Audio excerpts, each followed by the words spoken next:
So today's topic is how exactly does the history within black women, black people as a general, impact us today? If you see me looking this way, it's because I'm recording for my podcast. It impacts us today as black women from the experience that we have gone through generation after generation from slavery. And a lot of people don't want to bring up the topic of slavery because we all try to suppress it and act like it didn't happen. But less than less than 100 years ago, we were just in chains. So it's very important to bring this up as to how this impacts us financially today, or even understanding the art of money, currency, exchange with other people. By us being delayed by many generations and years of bondage, it impacts us mentally when it comes to understanding how to discipline ourselves with money. So this is a very uncomfortable topic for some people, but for me, it's very financially growing because not everybody talks about this, but it is a definite topic that can set people free and onto that financial path of growth. Because yeah, because knowing the truth about your history, knowing where you come from, knowing that you are oppressed and not hiding that truth from yourself, but genuinely accepting it, takes you to a whole nother level of why you should become financially literate, why you should start taking your power, uh, your currency more seriously. So a lot of us wait until we reach elderly age to begin learning and understanding the power of having money or having stability, having this currency, and we don't take it seriously because when you're young, when you're hot, when you're in your 20s, you're tuned into what's popping, the popular things, burning your money, learning. But why is that? The reason being is because we chase the validation as young people. We chase the validation of people who don't care about us.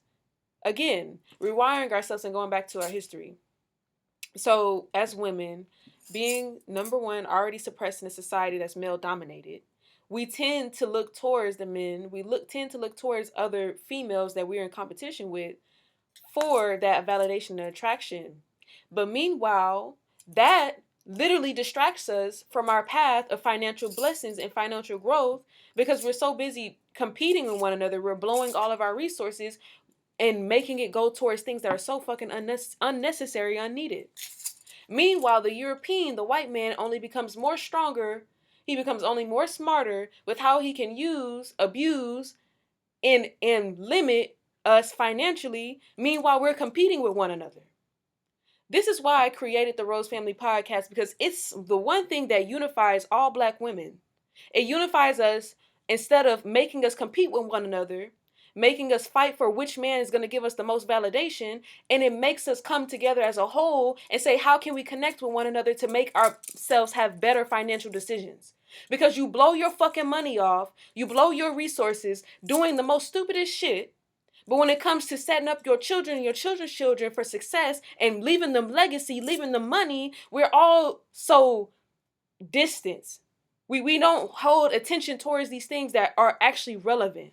But this always goes back towards our past, our history, because our history delays us from so many years of understanding. We're so many years behind that owning real estate it sounds like such a, oh, this is so wealthy, but the wealth been knowing this. We've been knowing this. It's just we have such this gap with knowing what true abundance is. We have such a gap with knowing what wealth is, that all of these things that are finally starting to come to the surface when it comes to money, wealth, abundance, it starts to sound like magic.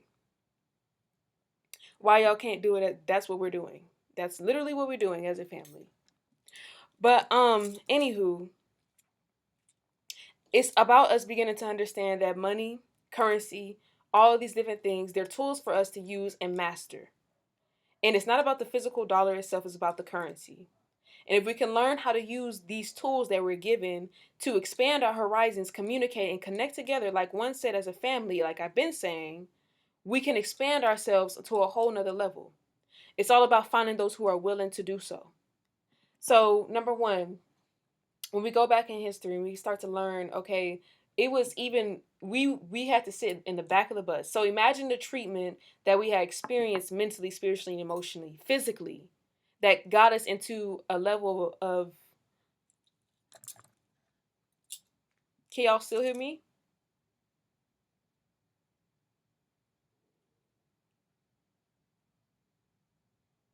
Wait a minute.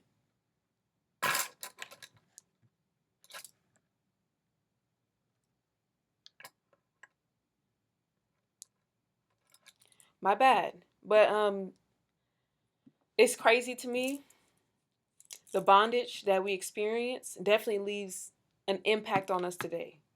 And if we don't believe that slavery isn't something that continues to live within us today, the bondage, the racism, the sexism, then we'll never begin to see how can we use what we have, the cards that we're dealt with, to make a new future. Because right now, there's never been a time where more opportunities are pouring right in front of us, in our hands, as a black woman, as black community, as black collective. So many of us have so many opportunities that we're blowing simply because we're distracted, investing our energy into the wrong things. We're investing our energy into drama, chaos, and confusion, and we're leaving less energy for actual understanding of where we live, the matrix we live in, how to manifest, how to create realities, and how to destroy the propaganda that we're facing as a black community in general. It's time to redirect that story, family. It's time to redirect our history and redirect our energy into what actually matters, what's going to actually prosper us. Period. Anyway.